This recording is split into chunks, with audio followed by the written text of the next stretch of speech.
for some, but a dystopia for others. I was attracted to it because I felt that we were too isolated. I became more concerned about the future of my identity group, white Americans. I don't have any other group that I belong to, really. If you look at the trajectory of the demographic composition of the US, whites are becoming a minority, and that's not positioned to turn around. And already, white people in America are subject to some legal discrimination. Affirmative action is legal discrimination against white people. I see. Pause.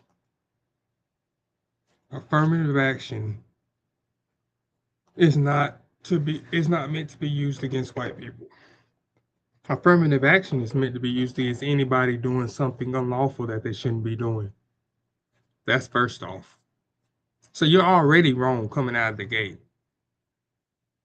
Right? So let's continue on and see what else you got. See that other groups do work together for their common interest. Eric Orwell is looking for like-minded people mainly on platforms like X or on Rumble or on YouTube to move to the 160-acre compound. He tells us that so far 40 people have moved here and hundreds have joined, paying a one-time $25 membership fee and earning acceptance after sharing information online about their ethnic background. Walk me through the application process. First, you would go to the website, return to the... Pause. See, right there. What does your ethnic background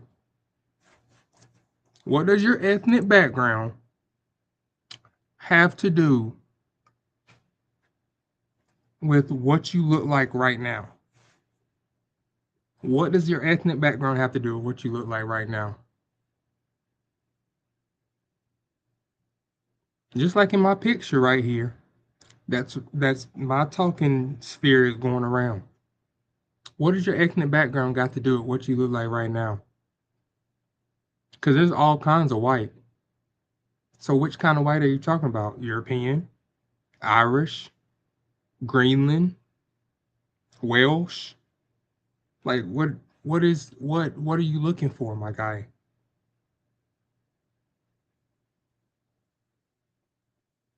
It doesn't make sense. You pay $25 and then you fill out a questionnaire. And if you're not whole bloodline and white, then you can't come there. Even if you're white now, if you have black in your history, you're not white. That's what he's saying. So not only is he canceling out half of the population, right? But then he's doing damage to his own name. And I promise you, he's going to say he's not racist. He will. And it's fine. If this is how you want to live your town, this is how you want to live your life, segregated, away from everybody else, I can't tell you no. I say you shouldn't do it. I'll tell you that. But I'm not going to tell you no, don't do it. Don't take that step. Don't jump off that deep bridge because you don't know how deep the water is. Like, but let's see what else they got going on. theland.org and fill out a questionnaire. So we ask about your values, your religious beliefs, we ask about hobbies and things like that. And then you would schedule an interview, and we have a team of interviewers who ask a certain set of questions, and then they report the feedback from the interviews, and then the board of directors vote. Pause. So you mean to tell me there's a cult? So you have to sign up, you have to vet your whole entire history, medical history, from your past to be able to live there? That sounds like a cult to me. I'm just saying. And then a board of trustees or directors, as they like to call them. They're not directors. They're just trustees. Let's be real. These guys don't own fucking multiple companies. These guys aren't sitting at the top of companies, CEOs at the top of companies. They're not. Because if they were, this issue that he's having, it wouldn't be an issue. Let's be real. I think it is what it is. They're just people out there like this. And that's how we make those decisions. How far do you go back? To join it. There's no hard line. You know, if someone is 1/8 Native American, for example, that wouldn't necessarily disqualify them. Yes, it would. But there's no hard line. It's a case-by-case thing. Tell me a little bit, what is a European identity from your perspective? How would you describe that? Well, it's complex. I mean, it encompasses a lot of stuff. I went to school for classical European music, so I think that's a... I took classes in classical European music too. What does that mean? I like Bach. I like the Raven. I listened to their pieces. I read the books. I read the Raven. So what is he talking about? Musical traditions?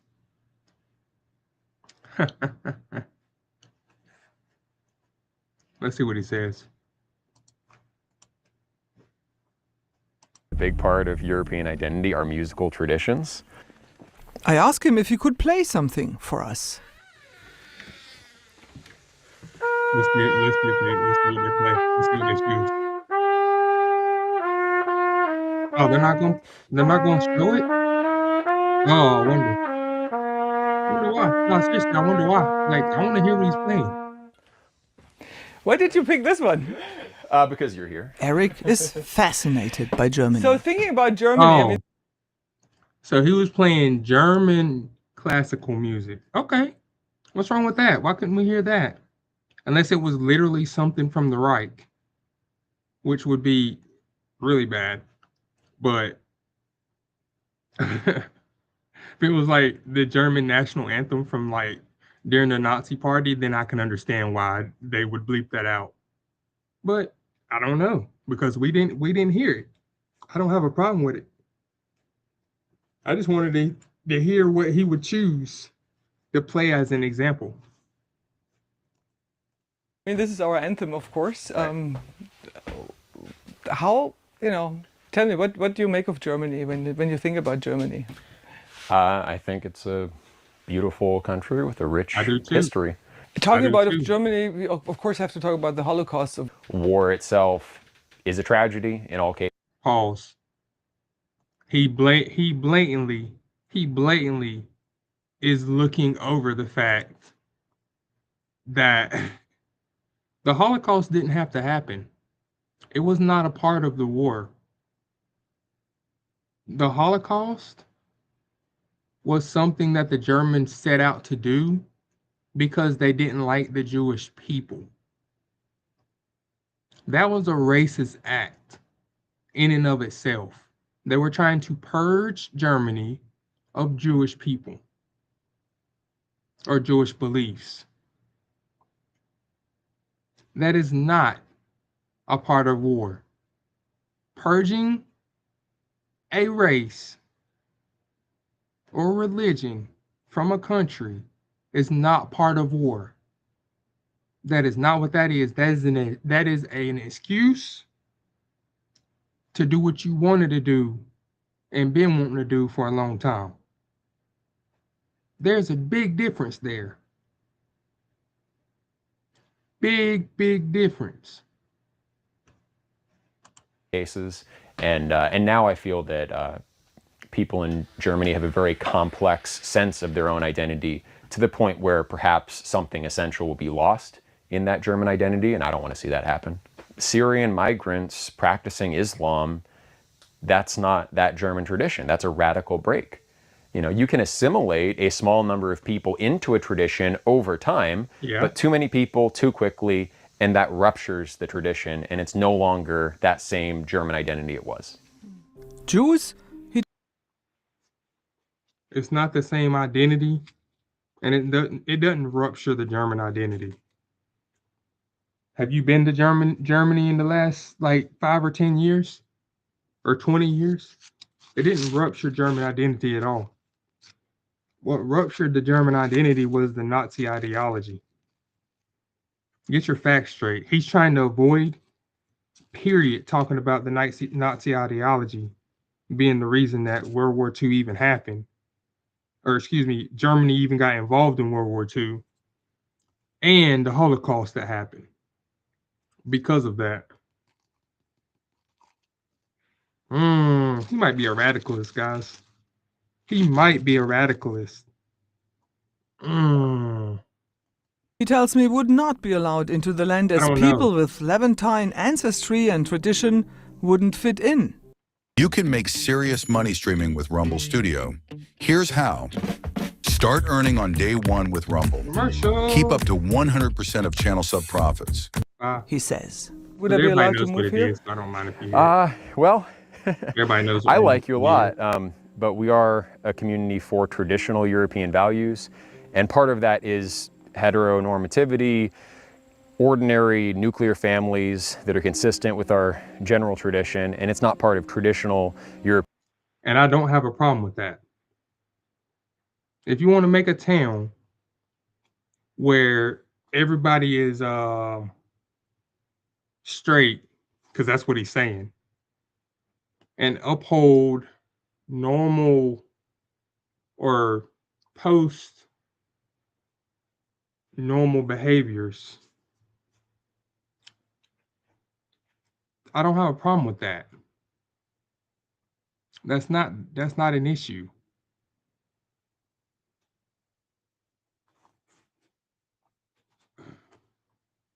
European morality to affirm or uphold, LGBT lifestyles.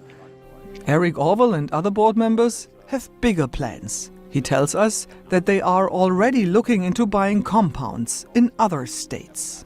And are they like also hubs where like most like-minded people would live, or is this all over the United States? There are definitely hubs. Yeah, it's Appalachia, the Pacific Northwest, and the Ozarks. Those are False. So he said the Appalachia, right? So the Appalachian mountain range runs right through Johnson City. It runs right by Johnson City. That's where my family came from. Right? So, with that being said,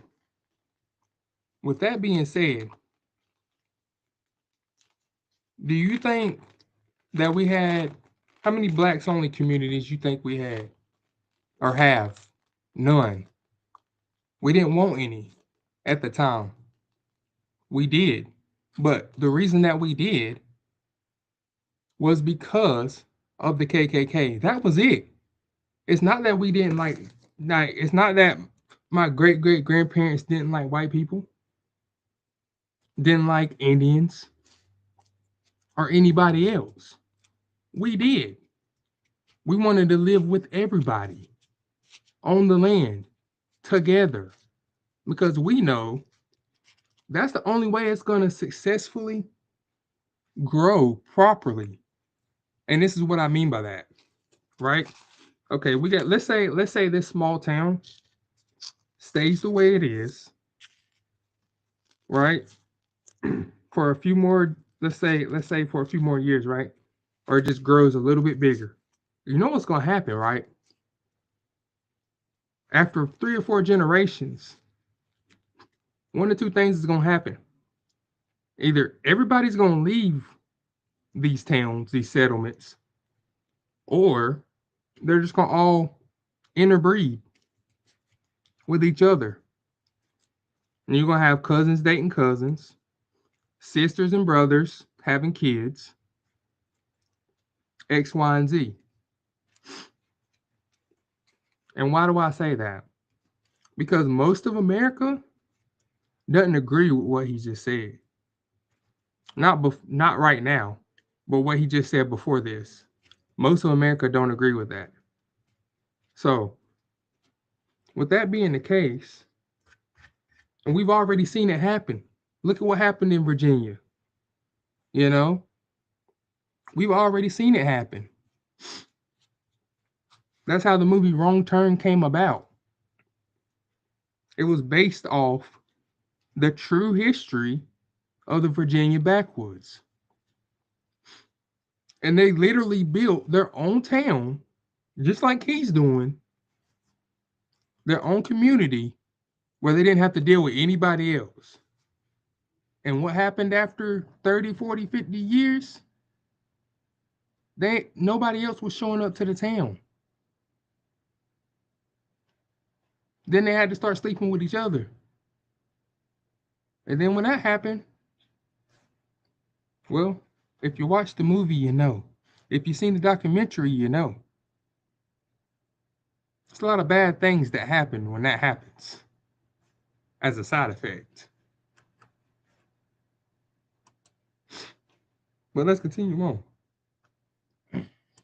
By far the leading contenders. Why is that? Well, different. Oh, by the way, you can still go up in the Appalachian Mountains today, and you can still go see the towns. You know, all those small abandoned towns, those are whites only towns. Those are whites only towns. Straight up. We don't care about you having a whites only town. You want that? Go get it. I'm just saying it's not going to last the way you think it is. It might last for your lifetime. That's about it. After that, everybody's going to leave because the kids are going to go, well, this is dumb to live this way. Why can't I hang out with that friend? Why can't I hang out with my other friends? You don't never let me go see my friends. They look like they're having fun over there doing that. They look like they're having fun over there doing that.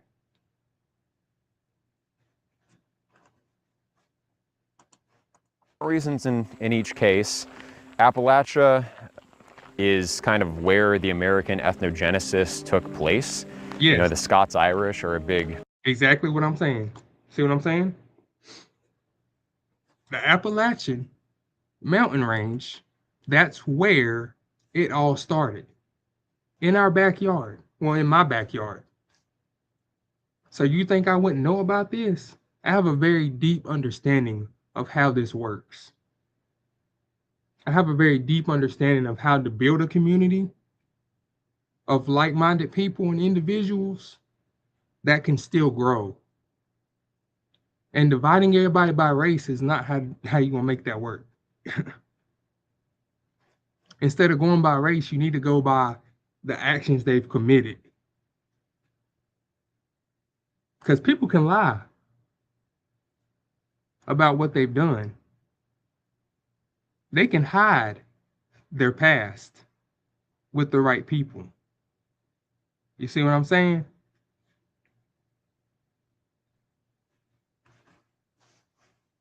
Let's see what he said. Let's see what he says about the Appalachian though. Portion of American or white American ancestry, and they really became a distinct people in the American context in Appalachia. A lot of people have roots in Appalachia. There are a lot of strong, very old, traditional American communities there. Yep. So people are sympathetic. Sure. Also, it's not as expensive as some parts of the country. That's correct. The laws are not as restrictive in terms of development. That's so correct. you wouldn't be held up by endless permitting requirements. Yeah, and permit. There are questions if this concept is violating anti-discrimination housing laws that have been in place for 57 years. Now, why do you think those have been in place for 57 years? Why do you think they've been in place for 57 years? Think about it.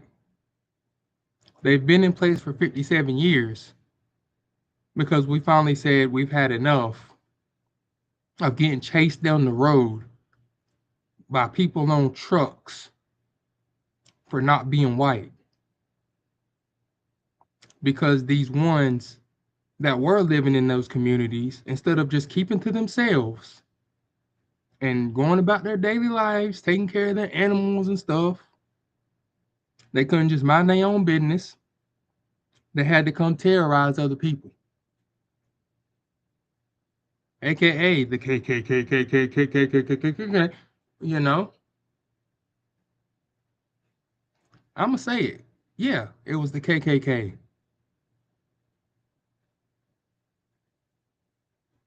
And that's the issue. Because they're trying to do it again. And if you don't see it, you're just blind.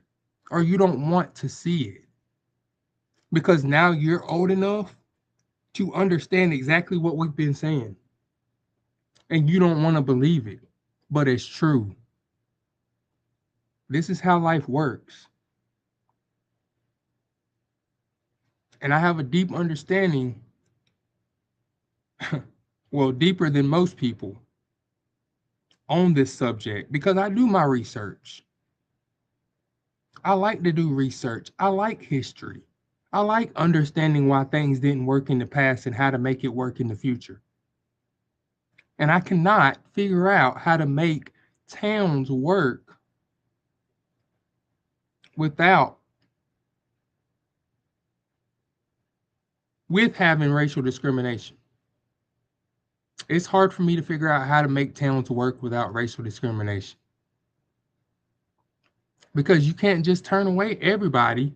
You can't every person of color that walks up to the town and wants to be a part of the town, no matter how good they are, what their GPA is, how hard they're going to work, X, Y, and Z, that stuff don't matter.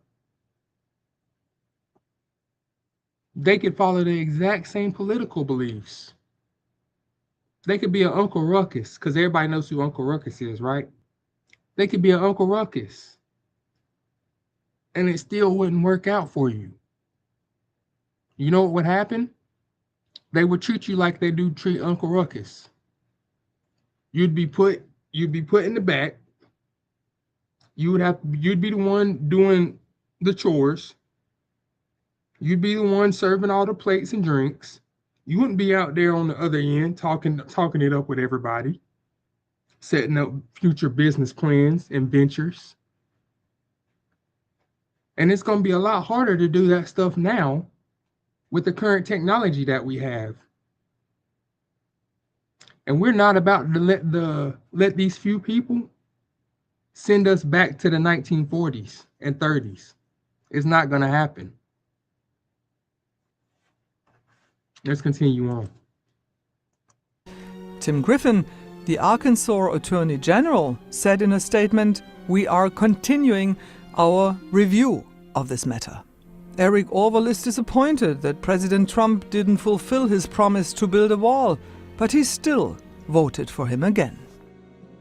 You know, if a Democrat had won, we probably would not have been as direct about our aims for our association. We would have been more low-key. But right now there is a chance that Trump's DOJ might rule in our favor. Most Americans believe that on private land we should be allowed to associate however we want. It's not the government's job to tell us what kind of communities we're allowed to have. So there are some things. Exactly. That's what I've been saying. We don't want to tell you what you can do with your private land. We don't. If you only want to be surrounded by your cousins and your friends and your relatives, by all means. Or people that think like you, by all means, go ahead and do that. We don't care. Just stop. Just don't try to push this on the rest of the nation, because it's already been done before. And we're not going to let it happen again. We seen what happened the first time. We see the videos. We seen the camps. We're not letting it happen again.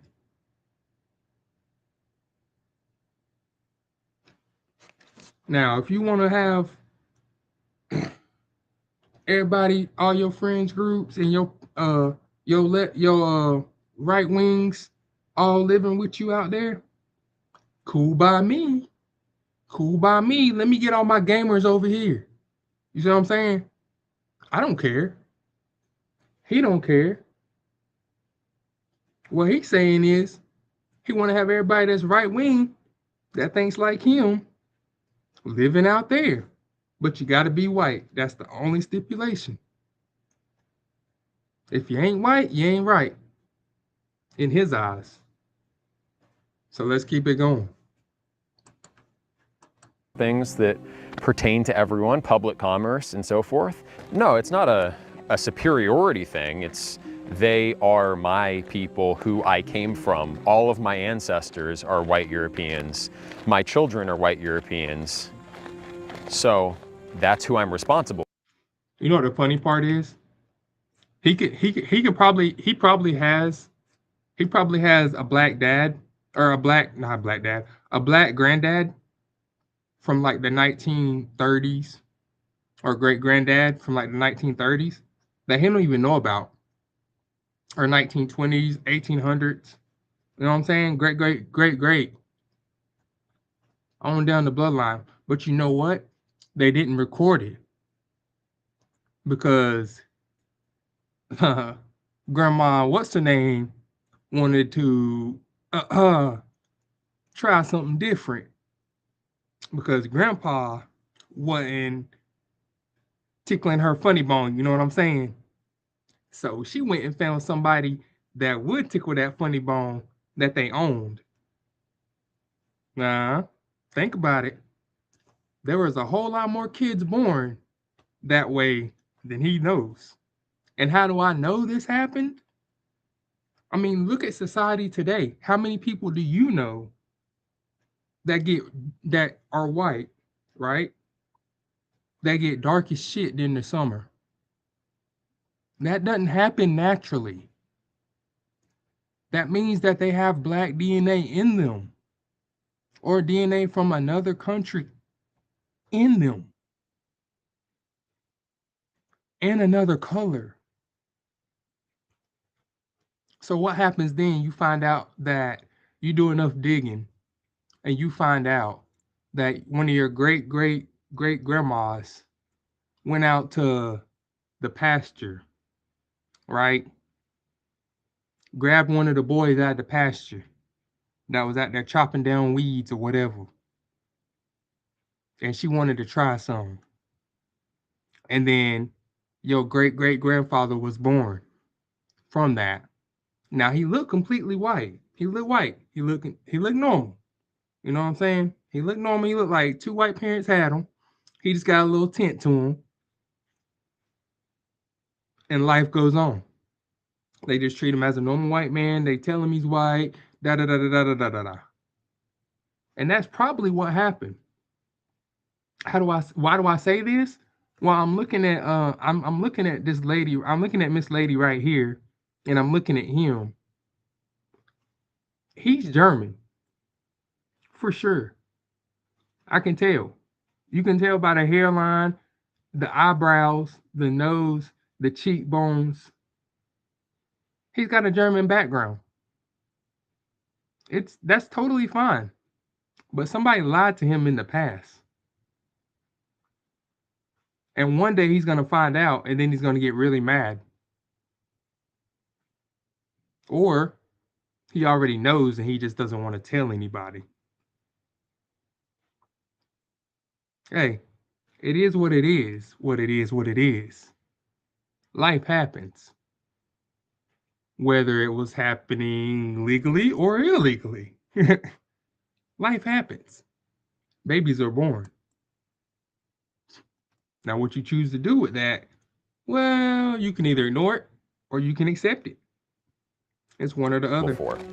You know, like if I take care of my kids, that doesn't mean that I think my kids are better than all other kids. It means I think I have a special moral obligation to take care of what is pertinent to me, my household, my kids. And your race, your people, that is an extension from your family. Imagine being able to build an app with your name on it, just by thinking about it. Meet Base 44. This building is to become the community center with a little stage also for the children living on the compound to perform. All of them are homeschooled. Man, remember what I was saying about Eric tells us the swastikas symbolize luck and fate.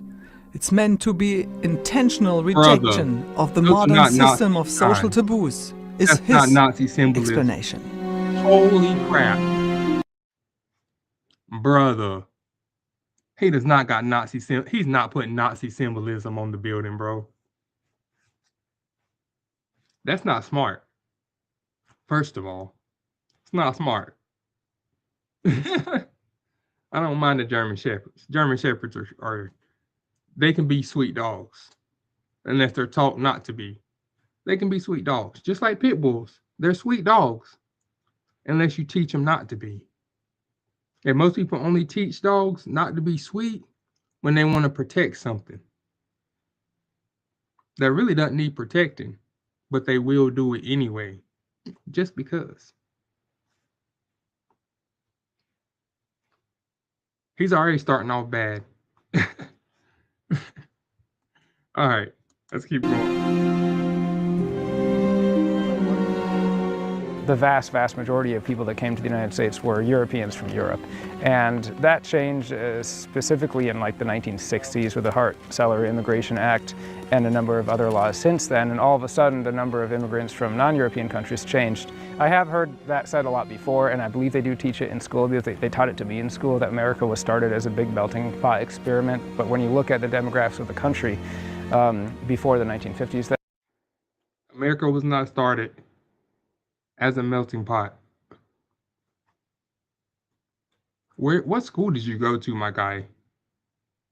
America wasn't started as a melting pot, it became a melting pot. America was started from Europeans that did not want to live under the religious beliefs and withholdings that Europe put on them. So they came to a new land and then killed everybody there and took that land. They didn't just integrate into the land. That's not what happened at all, ever. And then this guy, let's see what he says. that's not really true. Many enslaved people were brought over here as well, of course. You don't want them to live here on your land. Which was not our choice. Which was nobody's choice. Well, not our choice. I ain't gonna say nobody's choice, but it wasn't our choice. I'm mostly Native American. So my family was already here. In Tennessee, in North Carolina, in South Carolina. I can't remember the name of the freaking tribe, but it starts with Williams something or another. I can't remember the name of it right now off the top of my head because I haven't deep delved into them yet. But I did find out that we were here. We're not the Cherokee Indians, and we're not Navajo or whatever. We're not any of them. We were our own. So they had to kill a bunch of people to even get here. And a lot of them died trying to do that or doing that because they didn't try to do that. They did it. Even though we didn't want to fight them. We was like, okay, y'all want to come live here? Cool. All right. Well, go ahead. Instead of that, they just killed a bunch of people, took their land, took their practices, and then used it against them. Yeah? All right. Now that we got that out of the way, let's keep going. And Well, it's pretty normal that if you own land, you don't want random people to come and live on it. So yes. But they would not be allowed to apply to live here, right? Well, Right. they could live anywhere around here that they wanted to. No, they this don't. is No, that's this damn property that I lie. own, and I get to say who comes on it and who doesn't. It's true that there's a lot of people that I wouldn't allow to come live on it, and that's part of the rights of being a private property owner. Exactly. Less than 30 minutes by car away is the You Eddie got your own private property. You can choose whoever you want to live on your land, and that's perfectly fine with us. Just say it correctly. Just say it correctly. May Heron Center, a museum which is dedicated to keep the memory of slavery and segregation alive. I want to go there. Well, I wanted to go there because I wanted to see what how different things were back then in the 1940s and 50s compared to what happened after that changed everything radically. I was a student here. I went to school here in the late 50s and early 60s. So when the school was still segregated. When the school was still segregated. And we attended school here and we went. Okay, so she's like my grandparents' age. Bet. So it wasn't that long ago. Wasn't that long ago. Remember that. From the 1st grade to the 8th grade. And we had little friends that we played together every day, playing ball, jump rope, all the activities. But there was a certain point that. Now remember what she's gonna say next. Remember what she's gonna say next. It's very important that you remember this next part. You had to stop. That, like such as going to school together, going to church together. You couldn't go to a restaurant and sit down and eat. You had to go to the back door. You had to order your food and take it to go. These are the students, some of the students that attended school here. These are some of our classmates. And of course, like I said, my maiden name was Finley, and thank goodness for time. I think. I would say it's like having another producer in the room that knows exactly what your song needs. This is co-producer. The fastest way.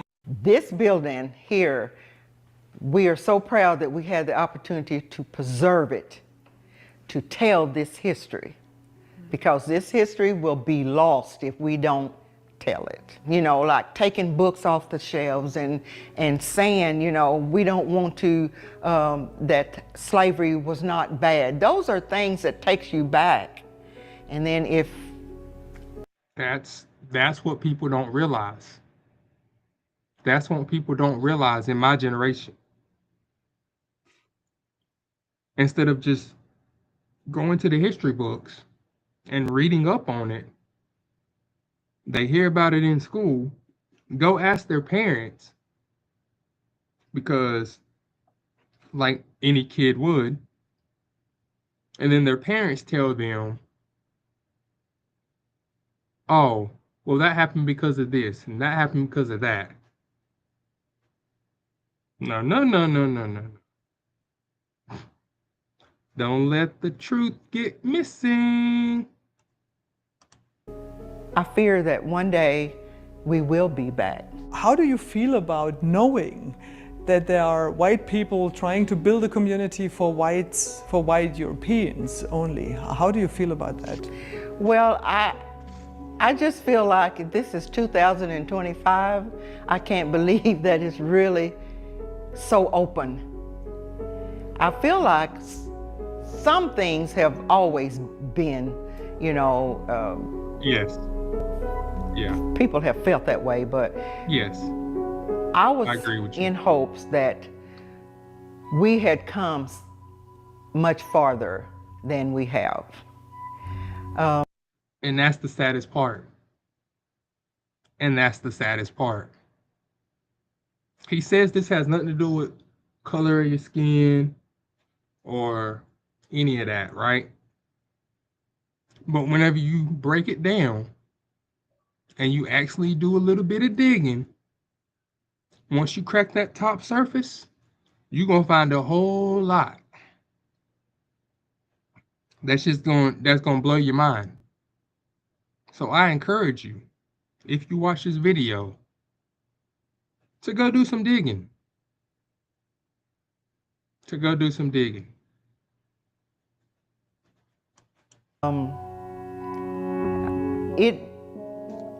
I just can't hardly believe that it's really happening so openly. Neighbors and friends helped keep the museum open and came here today to support Pat Johnson. And you know why it's happening so freely and so openly? Because us as African Americans or Afro Americans or whatever you want to call us, we do not care if you want to make a town that is just for your own heretical race. We don't care. Or heritage. We don't care. Do it. But the problem is what comes from that. And we've already seen what comes from that. The only thing that came from that was a bunch of hate, a bunch of disloyalty, a bunch of arson, a bunch of murder, capital murder at that, a bunch of lynchings. Yeah, I said it. A bunch of lynchings. And terror. And we don't want that. You want to build a town that's only for white people? Do it. You want to build a town that's only for black people? Do it.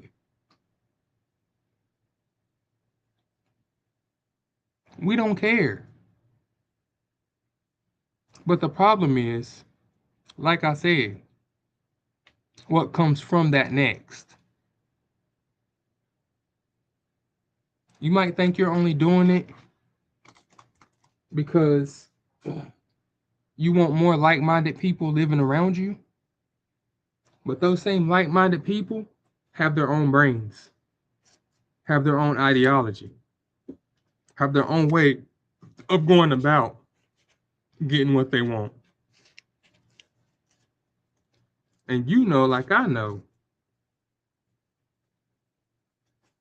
it doesn't take long to get a bunch of like-minded people riled up to go and do something crazy.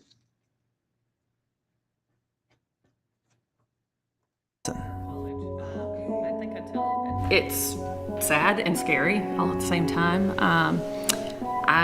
I was really disappointed to hear about it, but the bigger disappointment comes from when you get online and see all the comments of people that are okay with it. All you have to do is go on any of their Twitter pages and scroll for not long to realize they're very supported and empowered by white supremacist groups. It's a perfect time. You hear what she said? You heard what she said, right? I didn't say it.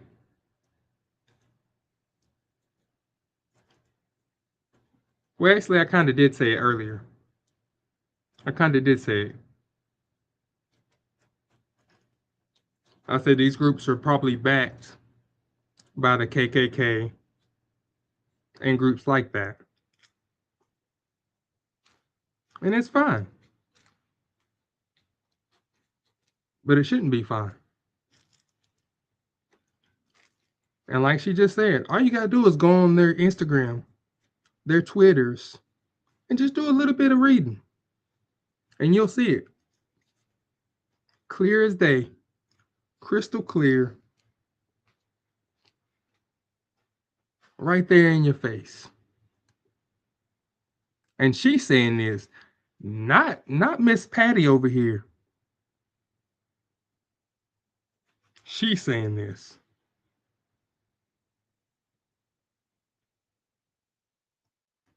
right now in the world of everybody trying to get back to pioneering and living off the land and going off the grid.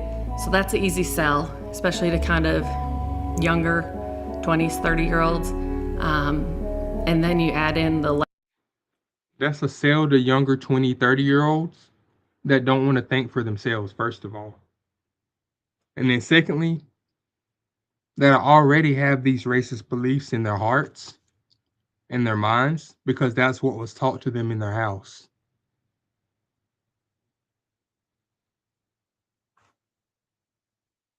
layer of, well, it's just for our heritage. We're just supporting our heritage.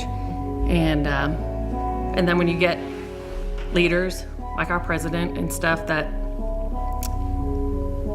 support ideas like that and don't always watch what they say negative things about people, and it kind of just gives them a little more courage and free passes to say what they want. So it's just kind of like a perfect storm right now for it to take hold and spread, and that's what I know Pat is scared of, and I would be scared of, and I don't want it to happen. Pat and her friends don't intend to give in to their worries and will keep telling the story of the United States and how enslaved people have been treated.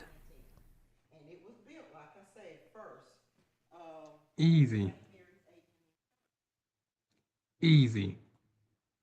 Do not pay. Let's see what this guy has to say about it. Let's see what he says about it. I'm gonna shut up now.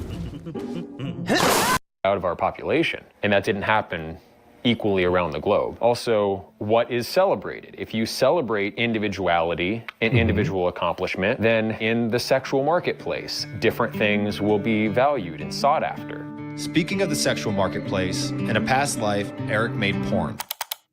Something he attributed to a nihilist phase. Those videos were out there. It's regrettable that I ever engaged in that behavior. I wasn't a Christian at the time. Wait, Actually, I was a self-described moral nihilist. Most people rely on their common sense. You know, I've always kind of relied on my beliefs. And at the time, I believed in moral nihilism. That's the hazard. If you are like too intellectual, you abstract things. I converted to Christianity, left that behind me. And it was more than 10 years ago now. So it is what it is. Wait, Eric, now didn't he just say in the other video, didn't he say that they look into your past and they make sure that you're white to be able to join? All the way back. And they make sure people that are pedophiles or touch kids and do all this thing can't join. So does a sex worker count?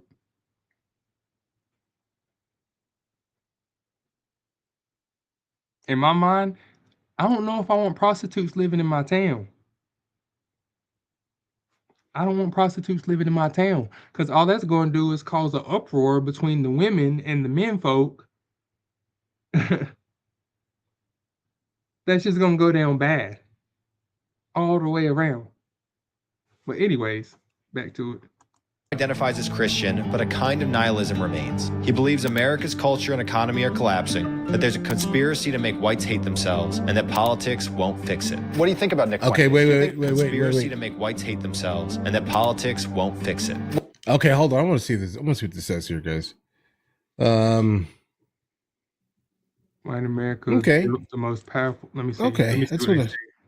White Americans built the most powerful state in the world of history.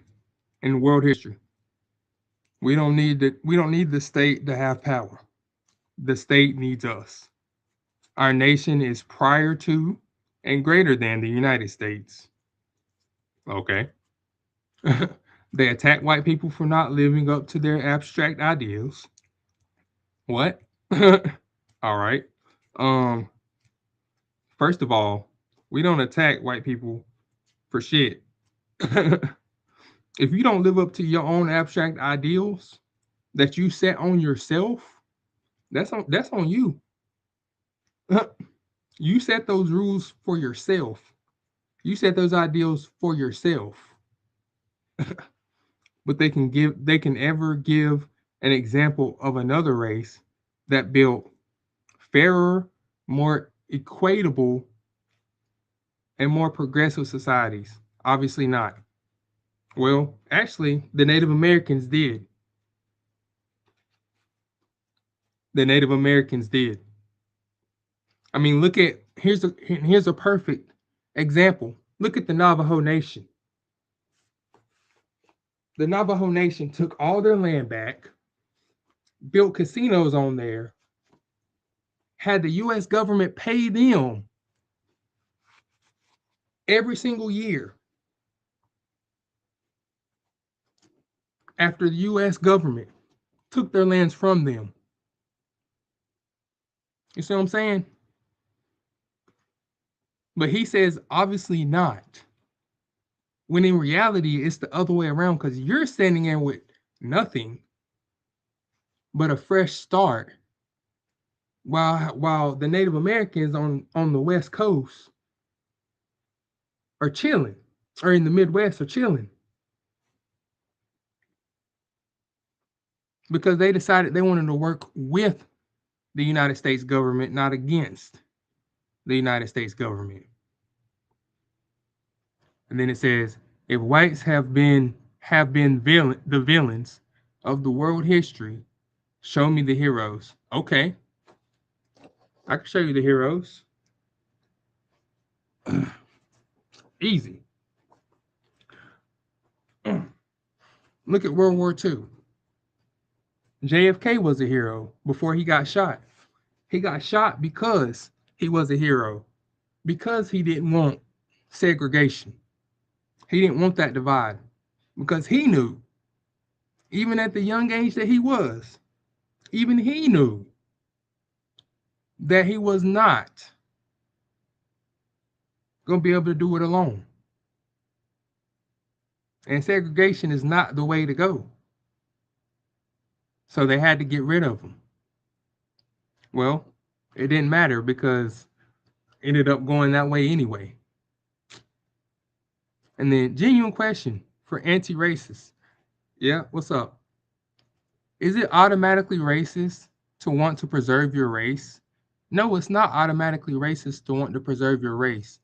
What's automatically racist is supporting an ideology that promotes genocide.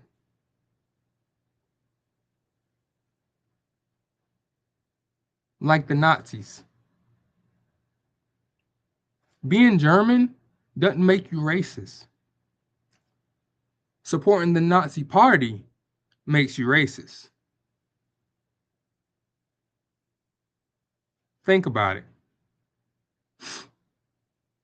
Is there anything at all that a white person can do to try to preserve our race that wouldn't be considered racist? Yeah, just live your life. We don't want to tell you how to live your life. That's too much thinking. You want a town where it's just white people? Do it. Is it the best thing for the country? No, it's not. But that's what you want to do, right? So you and your band of peoples, you know what I'm saying? You and your band, go make your town, and then y'all live out there and have a great life. Live off the land. Because everything else is integrated. So you're going to have to live off the land.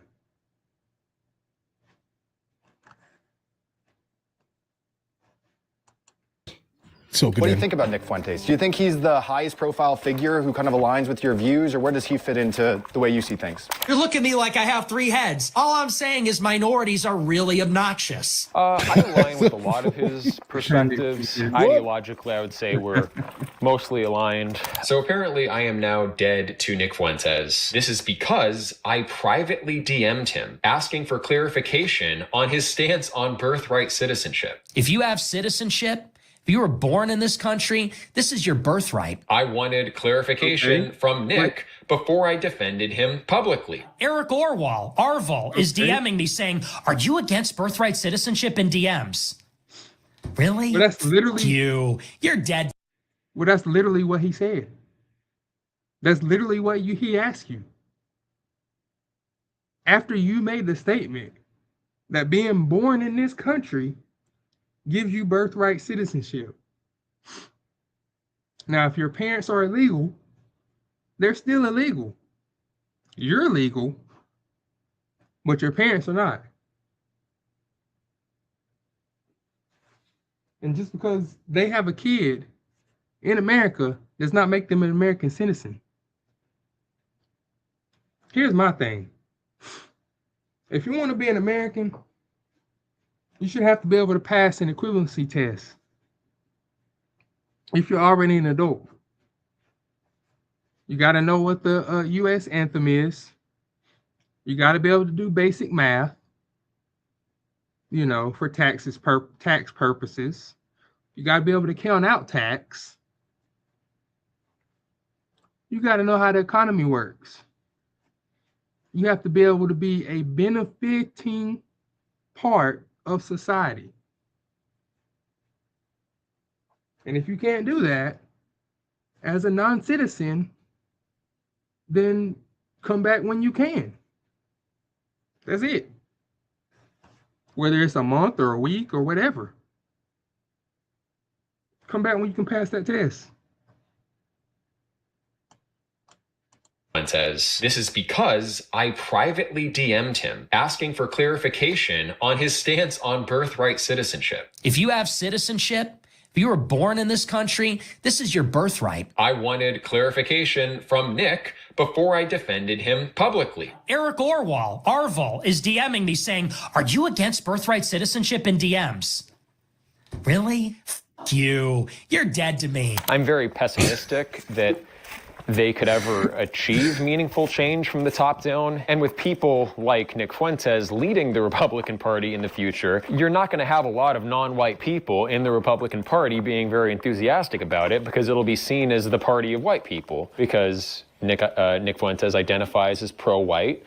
He says the country should be normatively white. Would I personally prefer that? Yeah, because it's what the country was when my ancestors came here. It's what, you know, my bloodline thought it was signing up for. We have, in the meantime, invited a lot of people in. It is baked into the cake. We're going to have a multicultural society. So the best that we can do is have a government that respects the rights of all these different groups to go their own way and have their own peaceful communities. Now, that one little part he just said is the only part that makes sense in all of what he just said. That's the one part that I agree with. That last little bit, I agree with. If you want to come here, have your own little town of black, white, Hispanic, Asian, Native American, okay. But you still got to pay taxes. You still got to do all the things. We're not going to be mad at you. We're going to go, that's weird. That's odd. Because it is odd to see. It might not have been back in the day, but it's odd now. So we're going to be like, yeah, that's odd, but you can do it. Sure. Go ahead. Just don't expect everybody to be so nice about it as I am. Because a lot of people went through a lot of trauma and been through a lot of trauma over this. White. He says the country should be normatively white. Would I personally prefer that? Yeah, because it's what the country was when my ancestors came here. It's what, you know, my bloodline thought it was signing up for. Pause. That is not how the country was when you first came, when your relatives first came here. That is not how it was when your relatives first came here. I know that's a lie. You know that's a lie. Now, come on now. Come on now. Don't be over here telling lies. We have, in the meantime, invited a lot of people in. It is baked into the cake. We're going to have a multicultural society. So the best that we can do is have a government that respects the rights of all these different groups to go their own way and have their own peaceful communities. Eric's answer is to create a separate world and let the rest go its own way. To avoid anti-discrimination lawsuits, the community is structured as a private club where members apply and get a plot of land if accepted. Return to the Land is our private membership association, and that exists for people of European heritage who want to preserve that heritage through intentional communities. We chose to do an LLC, and then all of the residents here, they buy shares in that company. So we all collectively own the land together through that company. Getting into the PMA, that is return to the land itself, is relatively straightforward and easy. You fill out the application, you do an interview, and then you sign an agreement and you're in, and then you're in our chats online. You can organize with people. If you wanted to buy into this community, you would have to come down here, spend a couple days with us, get to know us, and then the members collectively would kind of make that call. Do we want this person in the community or not? I think the acceptance rate is something like 50%. Eric is explicitly not a segregationist, and he doesn't call for removing minorities from America. So I don't think that segregation should be forced, and I don't think that integration should be forced. Which is to say the way it was in the... Now, I agree with that. I do agree with that. I agree with that. That's 100% legible and makes 100% sense to me. Yeah, makes sense. Nobody should be forced to live next to people or share land with people they don't want to share land with. Nobody should be forced to that. The South, say 60 years ago. That was government enforced segregation in many cases. And I don't think we should, that's not the... That was not government enforced segregation for the most part, especially in rural areas. It was not government enforced. It was mostly state enforced, especially over here on the East Coast. It was state enforced. It wasn't governmentally enforced. Like, think about it. You got a whole bunch of rural areas with a whole bunch of small towns in it. You think they're going to send people and pay for people to travel up and down the East Coast to make sure all these small little towns in the Appalachian Mountains, throughout the range, in North Carolina, South Carolina, and Tennessee, and Virginia, you think that they're going to stop at all these little small towns to make sure they're all working right, that they're all abiding by the laws? No. They all had supported themselves. Role of the government, in my opinion. Rather, he's just given up on integration and says societies are better off living in their own bubbles. I actually believe in the literal sense of multiculturalism. Different cultural groups can coexist in one political framework, and there are many historical examples of that. Assimilate into what as well? What is the overarching American culture that people are supposed to join? We don't have a national language or religion. Right. We have always been multicultural. I think it's in keeping with our tradition of being tolerant and free as a society that we can embrace different communities going their own way. While critics say Return to the Land is anti-black, it's... So one thing I've noticed that they haven't shown yet is that in that last video I showed y'all, where they were building that that city hall or whatever with the Nazi symbolism all over it that was ready to go up on the building as soon as it got done. They're not going to show that. They probably won't show the Church of the Ku Klux Klan either that they showed in the last video. But we'll see. Founders are far more focused on Jews. Eric and his co-founders' X accounts are filled with posts alleging that Jews control the US and are responsible for the anti-white agenda. I've never heard. The what? Jews. Why does it always got to come back to Jewish people? Why? What is up with these guys? These German descendants. They always come back to Jewish people being the cause of all their pain and hurt and torment. And if it ain't Jewish people, it's black people. Like, what the fuck? Like, what? I don't get it. I don't get it. a Jewish person look back on their history and say, we shouldn't have done this in Weimar Germany, or we shouldn't have pushed for this in the United States, or maybe we're trying to interfere too much in the affairs of other people. I'm not saying they're guilty for all things or they're the source of all evils in the world. That's what you're saying. But there does tend to be a very one-sided perspective where they expect us to always have guilt and always to think badly of our own. You don't think maybe that's just you doing that to yourself? You don't think that that's you and your own community doing that to yourself? They're feeding all that to you. They're making all that become a burden on your shoulders. You're doing that to yourself. No one's doing that to you. These are things you come up with in your head. Our own history, but they cannot for a moment entertain that the Jewish community has been hostile or detrimental to our society. We draw very different lessons. I mean, I saw this coming, like by default, right? Like by the default, I knew this was good. I knew this was coming. From what happened in Europe in the 40s. Where I draw from it that the lesson is the Holocaust and the killing of millions of Jews. And had this stuff not happened, had we not had, the US and England do what they did, all the Jews in Europe would have been eliminated, and many Slavs would have been made subservient to the Aryans, and other groups would be gone, homosexuals, disabled people. Whereas you draw a very different lesson. I think a lot of guilt has been put on the Germans in the middle of the century. I think a lot of the... You put the guilt on yourself. Again, you had nothing to do with Nazi Germany. You had nothing to do with Nazi Germany, but you keep bringing it up. You keep bringing it up. We stopped thinking about Nazi Germany after we blew their ass up and took over Berlin. We stopped thinking about it then after we hit the camps. We stopped thinking about it.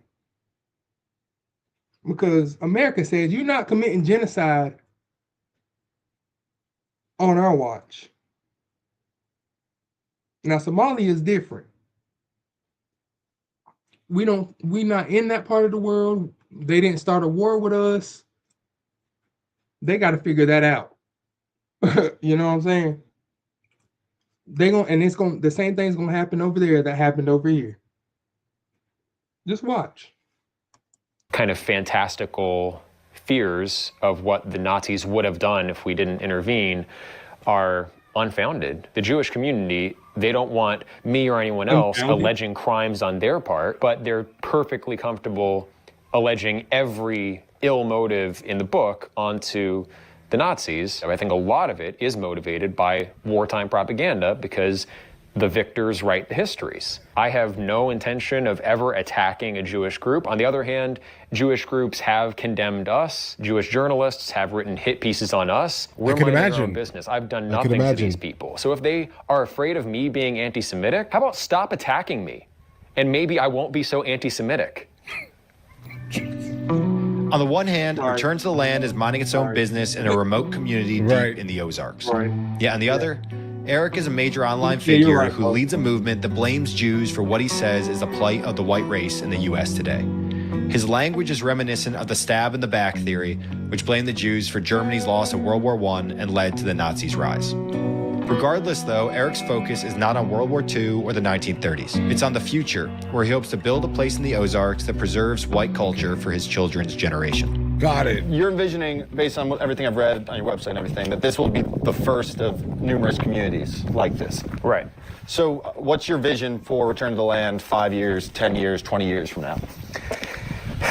And also, I would also ask him the question, if I was able to talk to him, I'd ask him the question, so what do you think is going to happen in 50 years to 60 years when race wars start breaking out again? Except this time you're not winning those wars. Then what?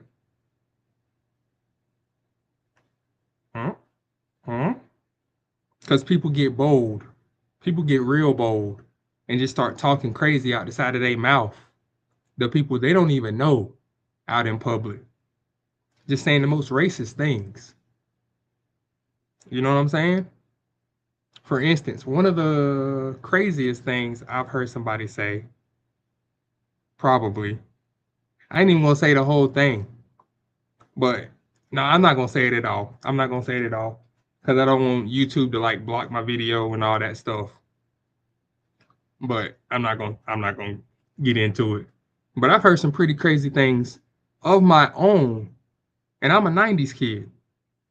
I've heard some crazy things. I've been called everything out the book at random in Walmart. Well, we're not a political organization. We're not seeking political change. We are just trying to give white Americans the option of having their own communities if that's what they want. Hey, bro, you know your Jeep Cherokee specifically, right? It was made in Mexico, right? I think a lot of people do show with their demonstrated preferences where they choose to live, how they choose to associate, that they do actually value. Where do you think Cherokee came from? Where do you think Cherokee came from? Cherokee is it's here in North Carolina.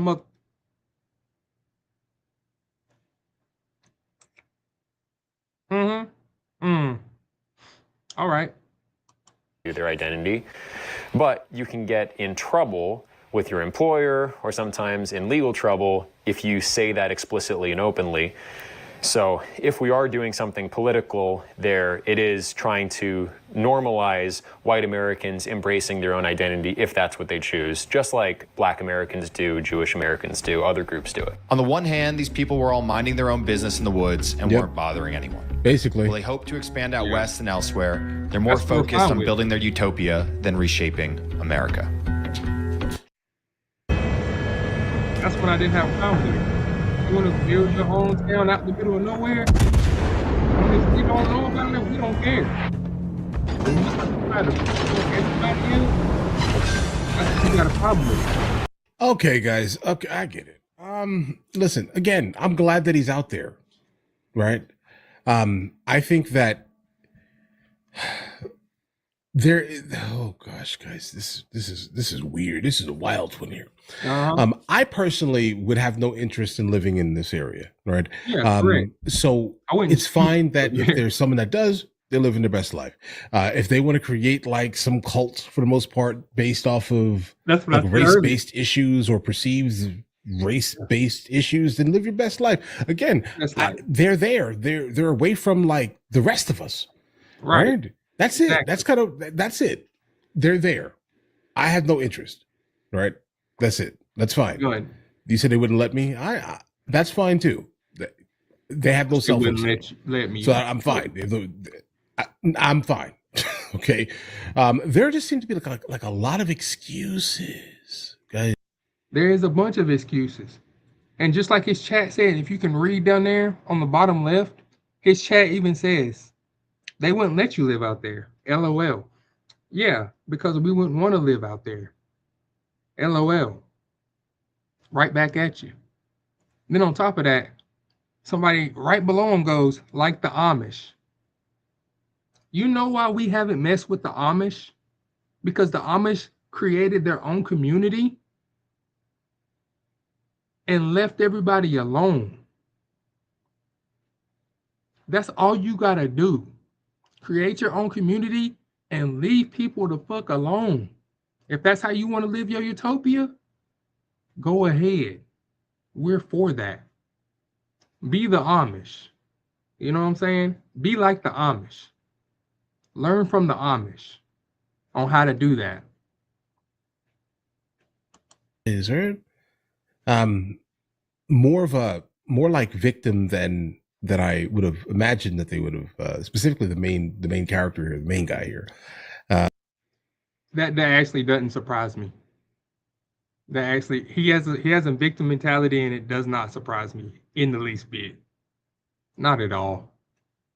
Because America's not what he thinks it should be. So he's a victim somehow. Like, listen, are people targeted exclusively? Like, is it hard for like a white guy to be able to say something? Generally, yeah, that's true.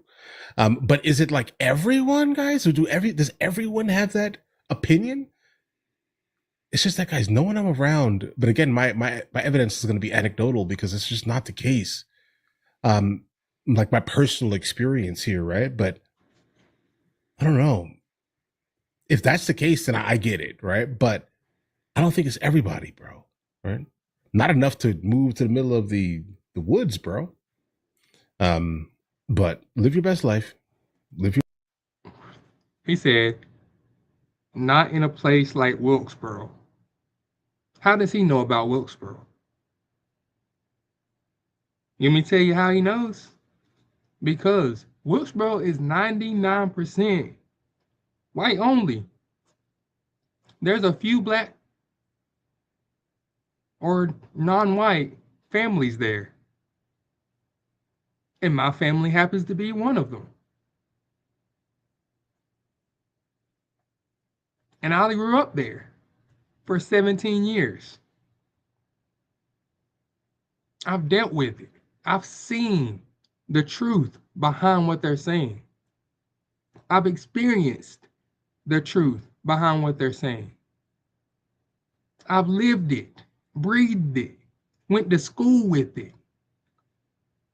Everything you teach in your house, your kids are going to say outside, at school, on the bus. So I got to hear everything. Best life. That's all I have to say to that, guys. I mean, yeah, chronically online. I can see that. Yeah, Viper. I doubt it, right? Chronically online, talking crazy on the internet. He thinks that the internet is real life. Like, guys, whatever political ideology you may have, for example, like when you're online, you're like super like tight kind of within it. And then you go out into the public, right? And then now all of a sudden you're talking to everyone, specifically people who you would never talk to online because their political ideology may be different. Guys, online life is not real. And I think we've kind of gotten to the point where everyone thinks or perceives that the echo chamber that they are kind of within online is the reality. It's not, guys. You can say whatever you want to say to someone online. You can say, I hate this group of people, blah, blah, blah, blah, blah. But when you go into public, it's going to be the exact opposite. I think that is kind of the point we need to kind of bring home these days, at least. Whatever that echo chamber is that you're attempting to sustain specifically, you have the ability to escape it. Right. And you do escape it on a daily basis when you go outside and deal with the public, because you know, like I know, you are a different person on the internet than you are in public. Guys, do you want to watch movies with me? I never actually thought to like promote it over here, guys. But if you guys do want to watch it, guys, we have hundreds of movies. And I mean, I didn't show the beginning. I think for some reason it's like the first minute. Heritage with, you know, any other white person would have the same, but we're kind of from the same community online, largely. In the mountains of Arkansas, a former French horn player in a Chinese orchestra is building a town with no blacks, Jews, Indians, Mexicans, or gays. I've seen what happens when rural white towns get overrun with people who are not from there. Look at people who aren't glad to be who they are. Go on hormone blockers. They seek to change their identity. Maybe you become a furry if you're really zesty. Who followed him here? What happened? What do they hope to accomplish? We went to find out. I don't think those How about two stop have, attacking have anything to do with and it. maybe I won't be so anti-Semitic. Oh my God. The whites-only town started in Zinc, home to the KKK's headquarters, 2 hours to the west. What? After shooting a video there, which is coming next month, so subscribe so you don't miss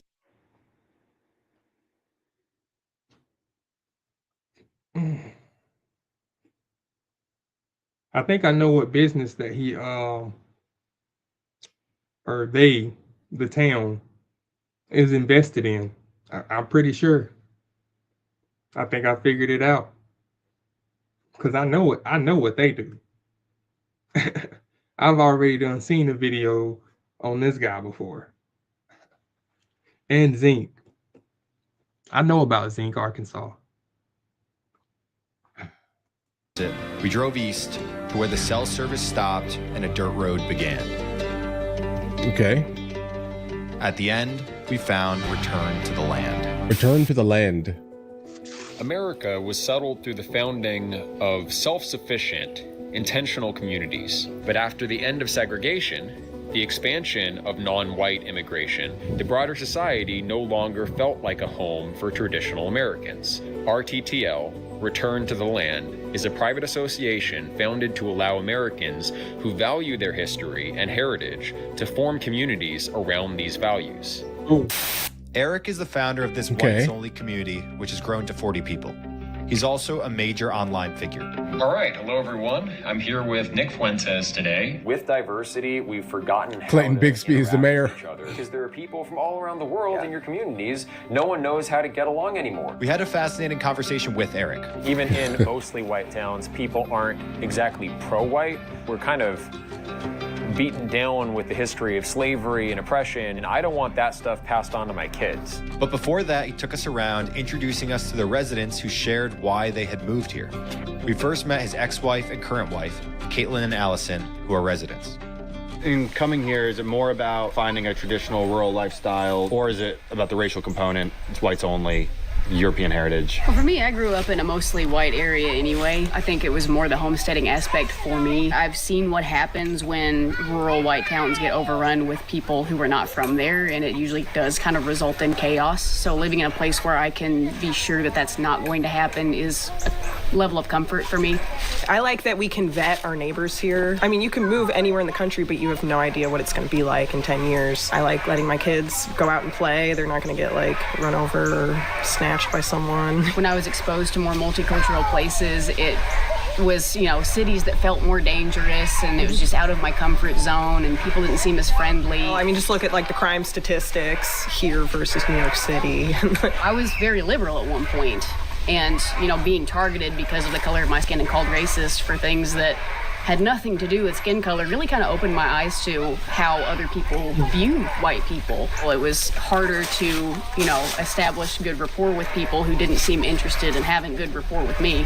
Day-to-day life here, what's it like? What do you do? So obviously you can see that our house is not built yet. So we live in a town nearby right now, and it's just kind of slow, boring, lazy, rural Arkansas life. Not a lot going on. You just do what you need to do day to day, play with the kids, whatever. Okay. All right, so I just wanted to see if there's been any like updates or like evolution specifically of apparently what was going on via the first video that we saw from this returning to the land group of people here, guys. I still don't care. All right.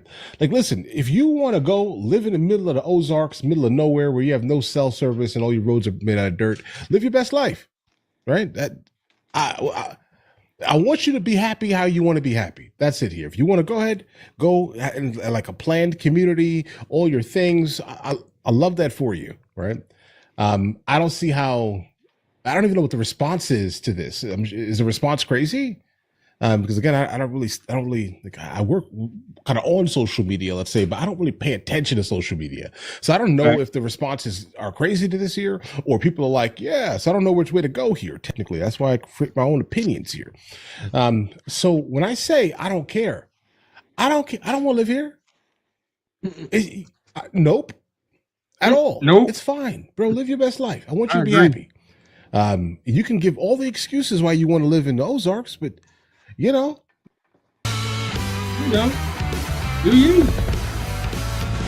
Just do you. That's it. All right. These residents either don't work remotely, or in nearby towns.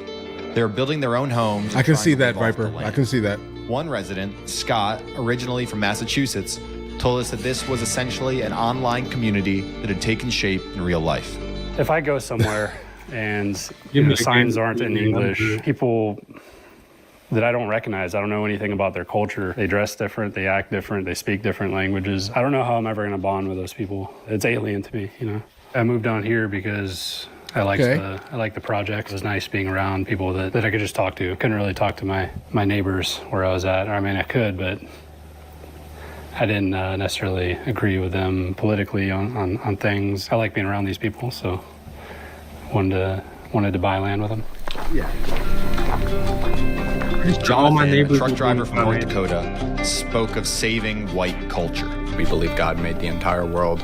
We believe it is everyone's responsibility to uphold what God has given them. But this is what God has given us. Look at people who aren't glad to be who they are, right? Like they go on hormone blockers. They seek to change their identity. Maybe you become a furry if you're really zesty. I wish that they had been taught to love themselves as how God created them, to embrace themselves, not taught that they were the enemy of every story. Oh, everything about you, like all of your immutable characteristics come from people who are evil and committed these genocides. And did you ever study the Crusades? Don't forget the Salem witch trials. And it's like, mate, like, I can't change who I am or how I was born. You know, one thing you hear is like, you know, it'd be un-American to punish people for the sins of their fathers, right?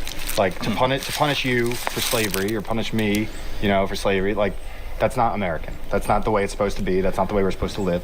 Yeah. On the other hand, to elevate ourselves because of our heritage, because of say what white people accomplish, you know, because of Mozart and Bach. Mm-hmm. Would that not just be the other side of the same coin? I will disagree on that point, because Beethoven and Bach are way better than like Diddy and Pac. It's not because it's like, oh, I am better because some German produced a great piece of music 300 years ago. I don't think anyone thinks that way. Like if you say that these things are equal, these cultures have produced an equal product and effect over the course of 300 years, you're just... I know you're lying, and even you know you're lying. I'd say most sensible people wouldn't say, you know, that like Nicki Minaj and Beethoven are comparable, right? I'd say like take like your kind of middle of the road conservative American. I think that they probably think that they're like, obviously Beethoven is better than Nicki Minaj. Obviously there's, you know, Bach is better than Tupac. Do you think that's true when they're playing like Nicki Minaj and rap music at Republican rallies?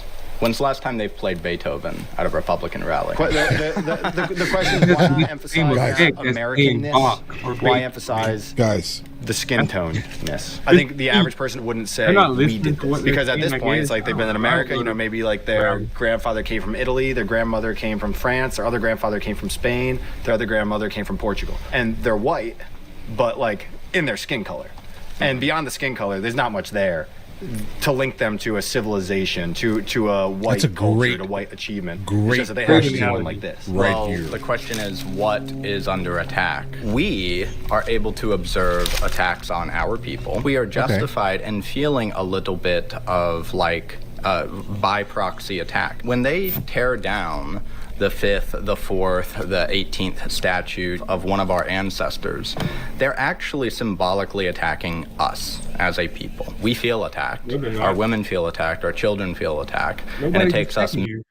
If we were attacking you, then we would say your name. We're doing this because of this person or this group of people. Those statues got removed because of that person and what they done in their life.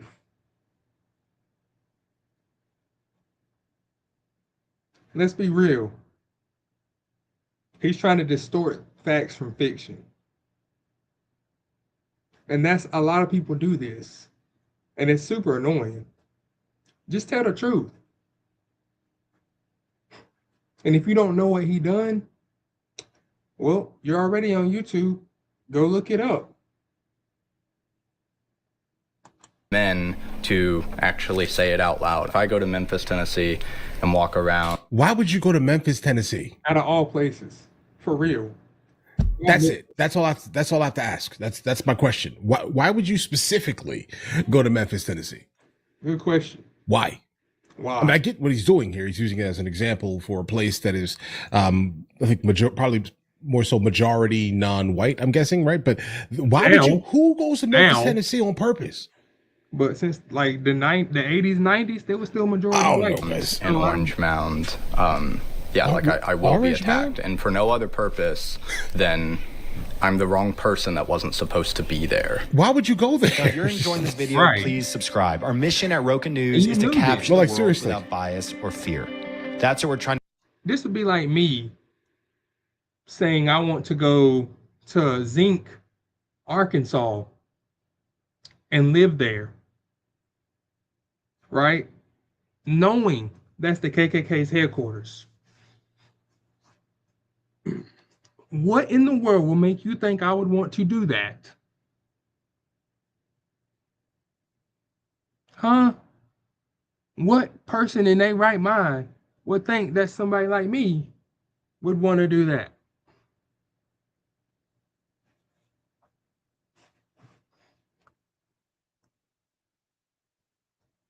to do with this video and everything else we make. Also, if you're enjoying this video, consider becoming a Roka member. You can scan the QR code on the screen, and this will take you to become one. Right now, it's our Black Friday sale, 50% off. Every single morning, members get one email to their inbox with original reporting from our team or a story that breaks down one of the biggest topics in the news. So thank you for watching, and back to the video. What united all these people with Eric, the undisputed leader, is a sense that white people have been tricked into hating themselves. Millions of young Americans, if they could choose, would eliminate their own race. They would intentionally not have white children. So, not a lot. Now that's a lot in and of itself. It's not a lot. It's actually a very few. Because a lot of people would just use their common sense and live their lives.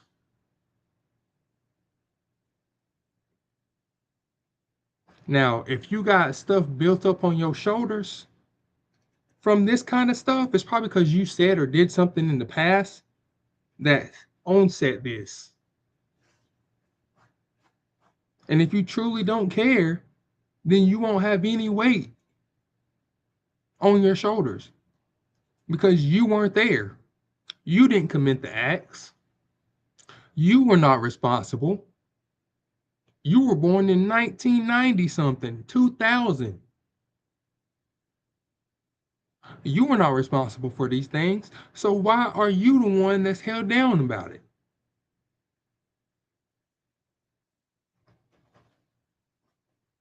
If that was the case, I'd feel guilty about us being in slavery. I don't feel guilty.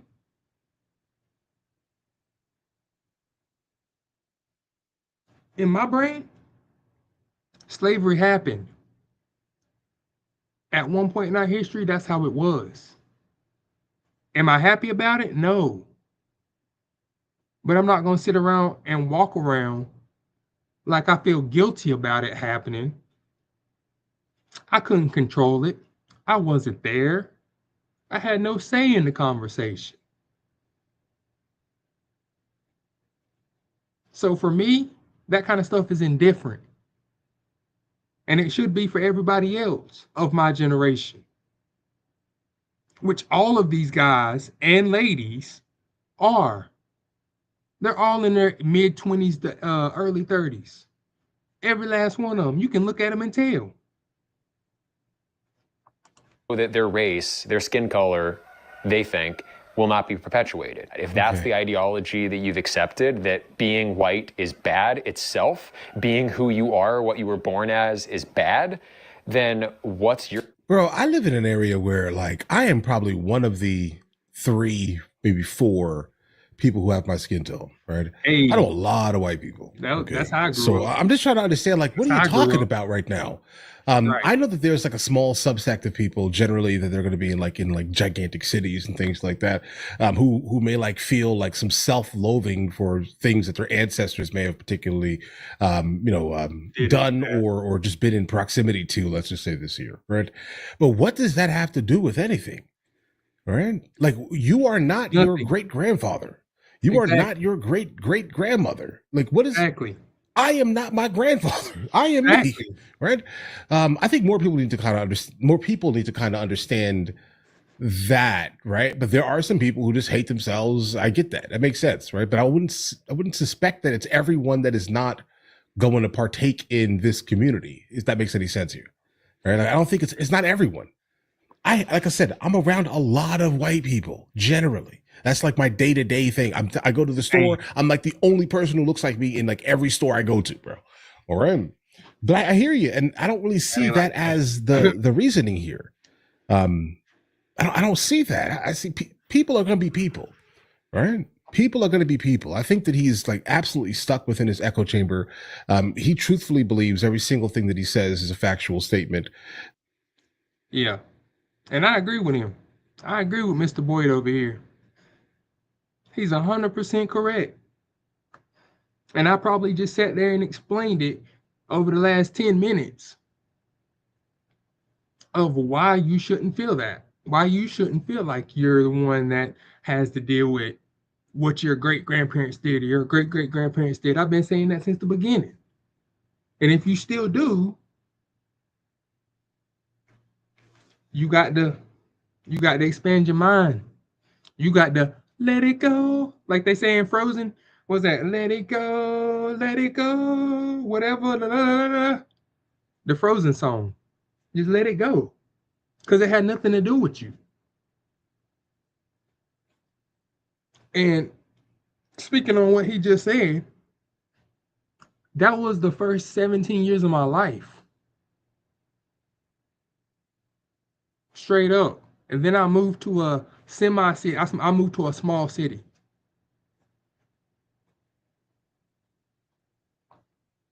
I can move back to my hometown whenever I want to. And it would probably be the same.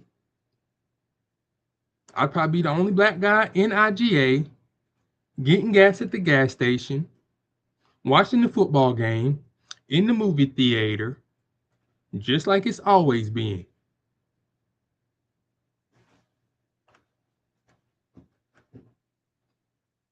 And to the point where they went and purchased all of these hundreds of acres, I'm guessing, right? In the middle of nowhere to get away from people. Listen, again, I want you to be happy. Live your life. Exist how you want to exist, right? But I don't think that is the majority thought process, specifically when it comes to people of European descent, let's say. Your self-concept going to be? Eric is a classically trained musician who performed with Shen Yun, the Chinese dance troupe you've seen advertised in your city. Okay. His classical music helped push him toward white nationalism. What was your path from being a musical performer with the Chinese ballet troupe to being here running a whites-only community? So obviously I didn't have the exact same beliefs back then. Also, I still want... Pause. So this dude went from... just being normal to, well, what he is now. This dude went from being in an orchestra, traveling the globe, doing their thing, making a lot of money, to this. To throwing all that away to live in the middle of nowhere, which is fine. I just want him to break down what caused him to change his mind and his belief view on everything, because that's a complete 180. Wanted to make it in the classical music world, so from that perspective, a job's a job. It was mostly conversations online, becoming more familiar with crime statistics, racial IQ differences, scientific study. I would love to compare IQs with him. Persuaded me that this isn't something that can just be overridden by a little bit of liberalism and equality and government programs. We will always have these long-lasting, deep differences between... By the way, there's no such thing as racial IQ differences. It doesn't exist. You're gonna have smart people in every single race. You're gonna have dumb people of every single race. You do how you want to do. Believe what you want to believe, but this is the truth. It's the truth. Happy, mad, sad, glad, whatever, however you want to think about it.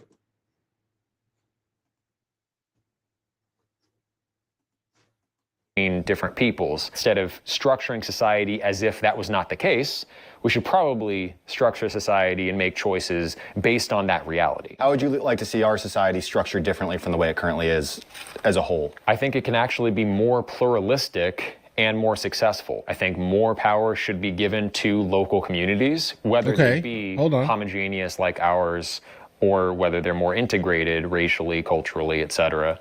Okay, I agree on that. White culture, about white heritage that makes you proud of being white?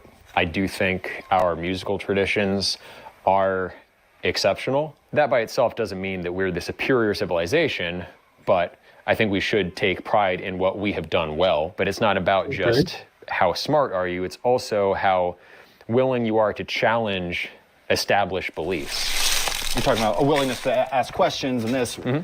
Yeah, but what does that have to do with skin tone, though? Of European culture. Other people would say it's a racial genetic difference. He's thinking right What do you now think? how to. I would say there's a feedback cycle between the culture of a How to people do that. and who they are genetically. During the medieval period, criminals were executed at really, really high rates. And so those problematic genes that were more prone to violence and theft and things like that, they were kind of weeded out of our population. And that didn't happen equally around the globe. Also, what is celebrated? If you celebrate individuality and individual accomplishment, then in the sexual marketplace, different things will be valued and sought after. Speaking of the sexual marketplace, in a past life, Eric made porn. Something he attributed to a nihilist phase. Those videos were out there. It's regrettable I've never that I ever engaged in that behavior. I wasn't a Christian at the time. Actually, I was a self-described moral nihilist. Most people rely on their common sense. People are gonna play You know, this I've always back. kind of relied on my beliefs, and at the time, I believed in moral nihilism. That's the hazard. If you are like too intellectual, you abstract things. I converted to Christianity, left that behind me, and it was more than 10 years ago now, so it is what it is. Hey, people still gonna blame you about it. Eric now identifies as Christian, but a kind of nihilism remains. He believes America's culture and economy are collapsing, that there's a conspiracy to make whites hate themselves, and that politics won't fix it. What do you think about Nick? Okay, Fuentes? wait. Conspiracy to make whites hate themselves, and that politics won't fix it. Okay, hold on. I want to see this. I want to see what this says here, guys.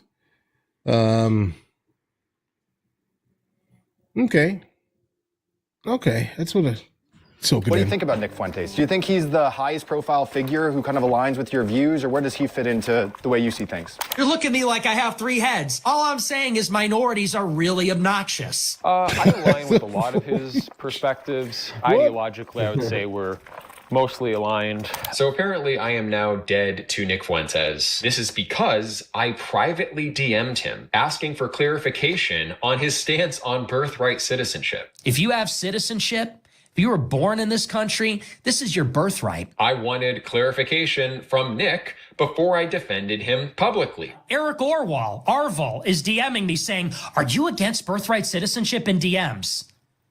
Really?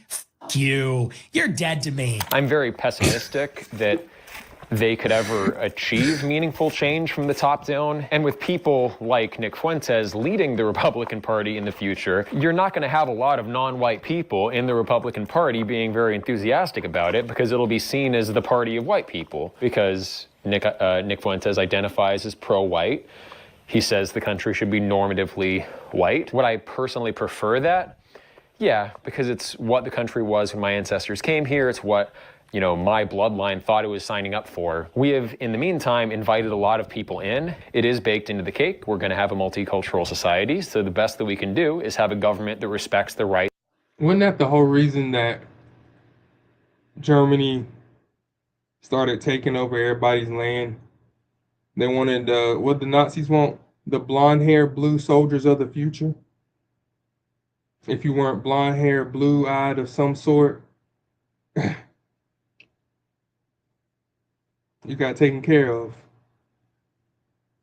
This sounds really familiar. Just saying. Sounds really familiar. Rights of all these different groups to go their own way and have their own peaceful communities. Eric's answer is to create a separate world and let the rest go its own way. To avoid anti-discrimination lawsuits, the community is structured as a private club where members apply Private and a plot of club. land if accepted. Return to the Land is our private that's membership cool. association, and that exists for people of European heritage who want to preserve that heritage through intentional communities. We chose to do an LLC, and then all of the residents here, they buy shares in that company, Once it so we grows a all bit more, collectively then own the it'll land together become a through that community company. and Getting religion. into the PMA, that is Return to But the it has Land to go itself, through the is court phase relatively first. straightforward and easy. You fill out the application, you do an interview, and then you sign. Just remember, even Christians, at one point, Christianity was a cult. Remember that. Every religion was a cult at one point. Sign an agreement and you're in, and then you're in our chats online. You can organize with people. If you wanted to buy into this community, you would have to come down here, spend a couple days with us, get to know us, and then the members collectively would kind of make that call. Do we want this person in the community or not? And I think the acceptance rate is something like 50%. Eric is explicitly not a segregationist, and he doesn't call for removing minorities from America. So I don't think that segregation should be forced, and I don't think that integration should be forced. Which is to say the way it was in the South, say 60 years ago. That was government-enforced segregation in that many was cases. government-enforced. And I don't think we should, that's not the role of the government, in my opinion. Rather, he's just given up on integration and says societies are better off living in their own bubbles. I actually believe in the literal sense of multiculturalism. Different cultural groups can coexist in one political framework, and there are many historical examples of that. Assimilate into what as well? What is the overarching American culture that people are supposed to join? We don't have a national language or religion. Right. We have always been. Right. So Christianity, English, American literature, those aren't. What is going on here? What is happening? There's a reason that they call it being an American citizen. An American citizen. They used to make you have to recite the Pledge of Allegiance as part of receiving your citizenship here, because it proved you actually wanted to be here. And then they got rid of it. So now you got people that's coming into the country from everywhere that don't even speak English in any way,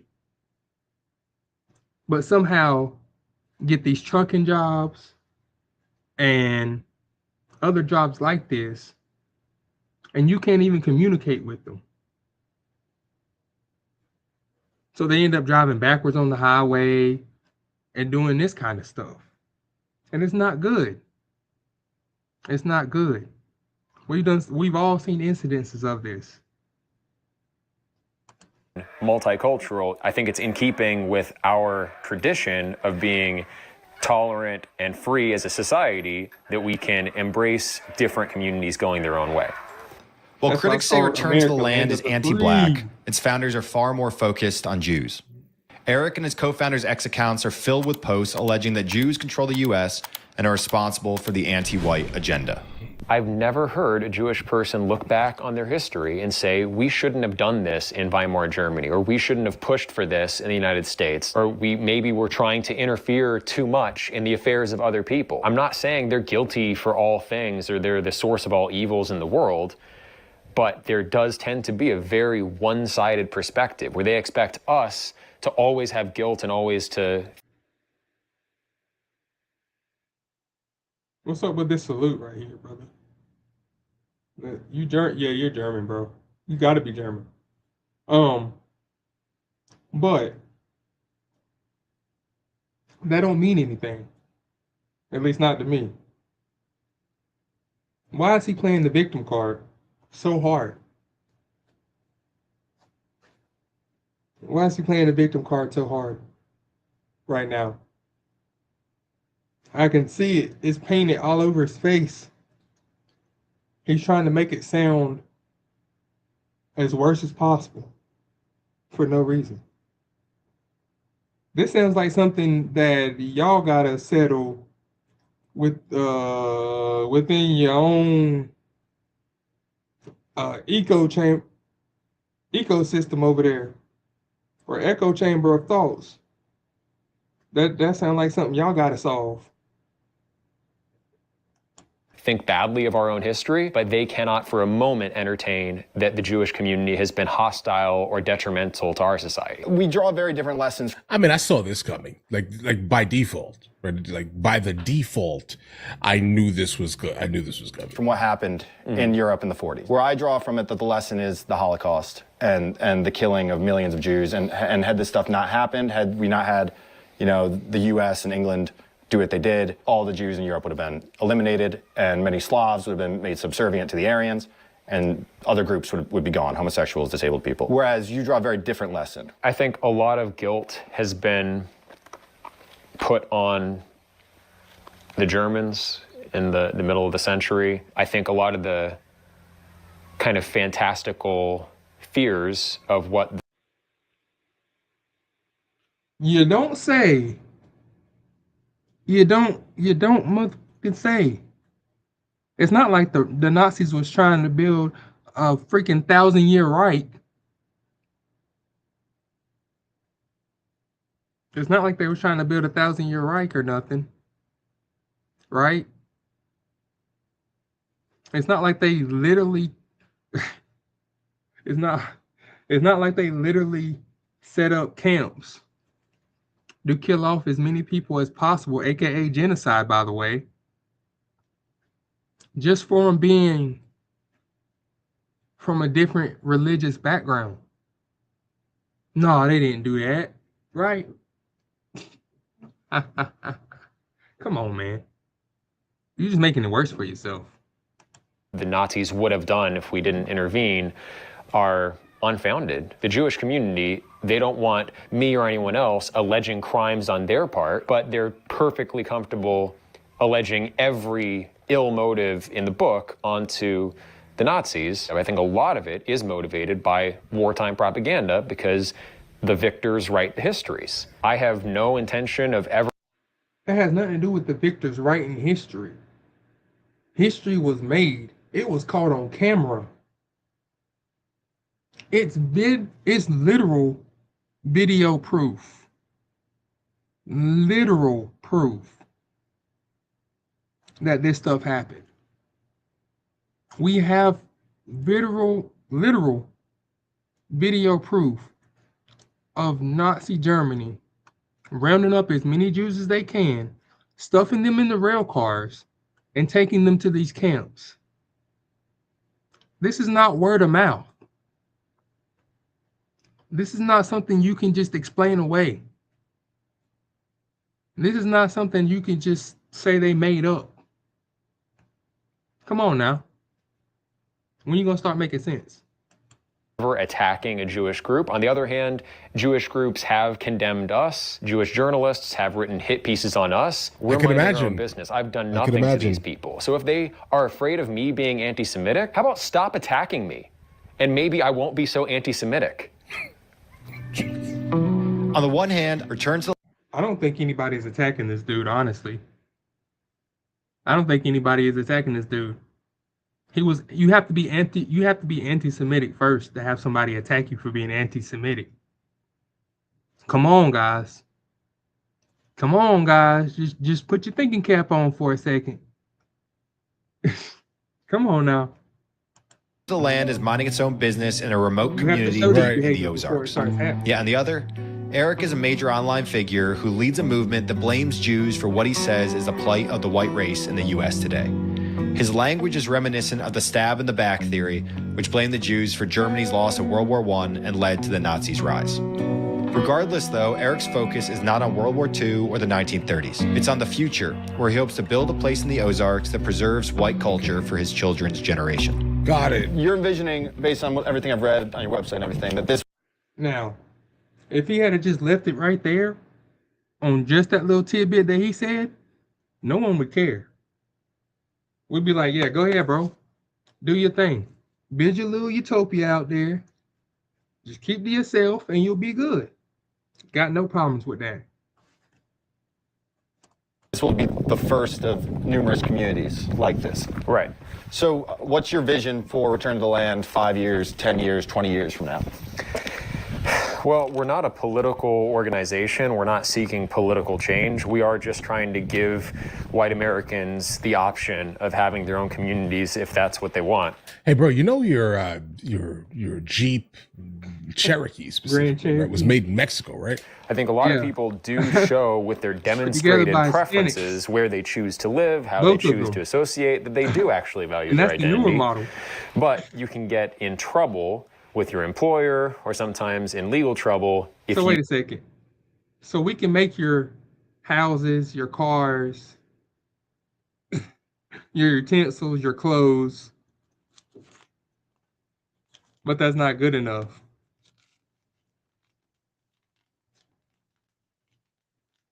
That's crazy. So we can make everything that you wear, including your underwear, your cars, like I said, your houses and all that, your building materials,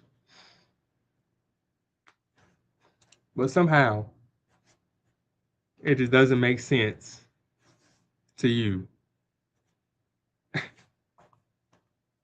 You say that explicitly and openly.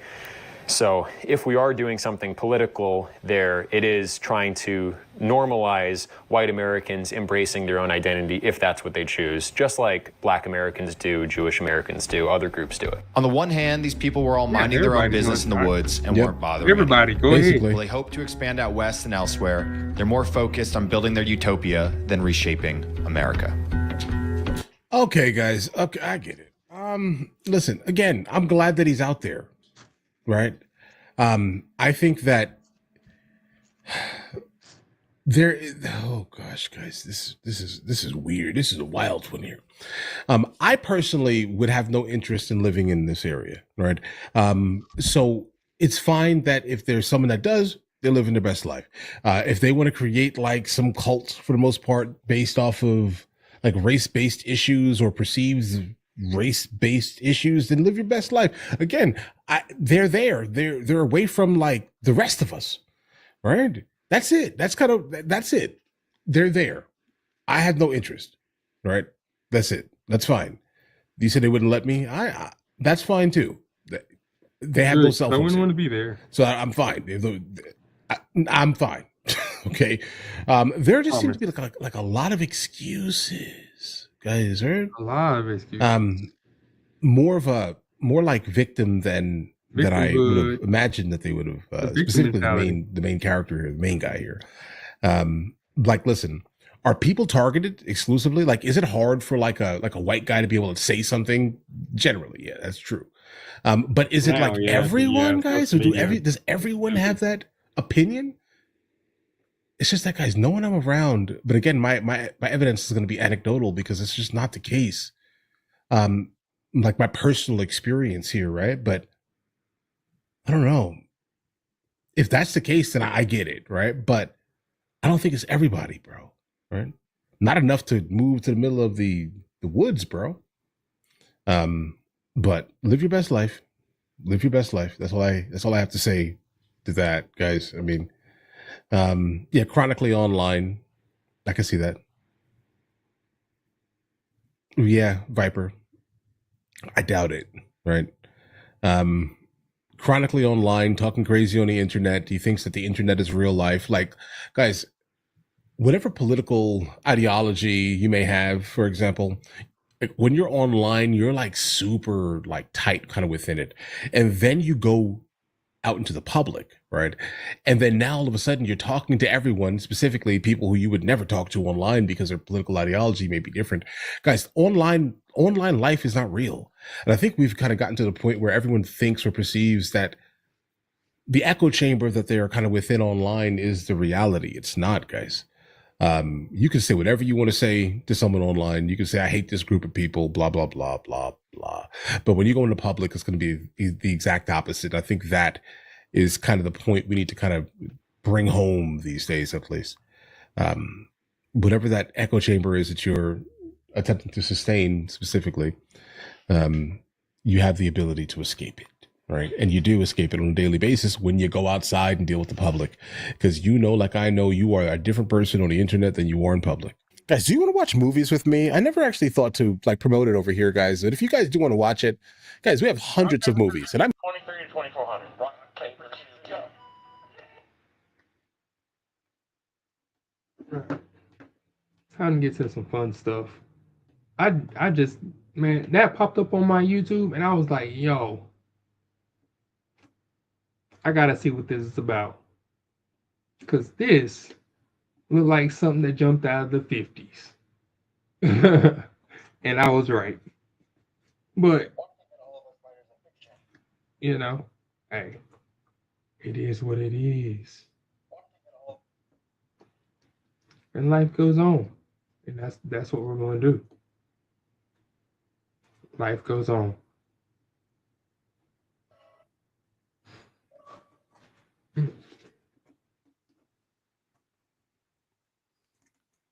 Thank y'all for watching. We're going to be playing some Uma Musume here in a little bit. So, I'm gonna go use the bathroom and do some cleaning. Then I'll hop on. See y'all in a bit.